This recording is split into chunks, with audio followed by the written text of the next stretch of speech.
may peace, mercy and blessing be upon you. Brother, I would like to ask کہ جہاد کے 3 levels ہوتے ہیں. فرسٹلی تو نفس کے خلاف, دوسرا دعویٰ کرنا, اور تیسرا جیسے جہاد فی سبیل اللہ. تو اس میں ہم عورتوں کا کتنا رول ہو سکتا ہے؟ اینڈ پلیز سر, اگر ہو سکے تو یہاں سے بھی 2 کویشچنس پوچھے جائیں, because we also want to ask. Thank you.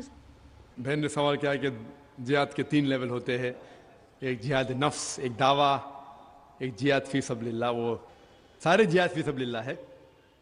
بہن کا مطلب میرے حساب سے کہ قتال فی سبیل اللہ. جہاد کے کئی درجے ہیں, کئی علماء نے کئی درجے دیے جہاد کے, 3 4 کوئی 10 کوئی 15 کئی درجے. لیکن یہ 3 کے بارے میں جو بہن نے ذکر کیا کہ بہنوں کا کیا رول ہے, اس میں بہنوں کا کیا رول ہے, کیا کام ہے.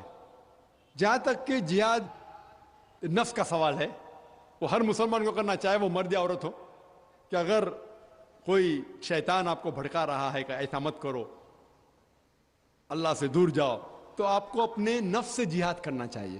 مثال کے طور پہ شیطان فرمائے گا یہ حجاب کرنے کی ضرورت کیا, سر ڈھکنے کی کیا ضرورت, بدن ڈھکنے کی کیا ضرورت, جتنا آپ بدن دکھائیں گے اتنا آپ مشہور ہوں گے.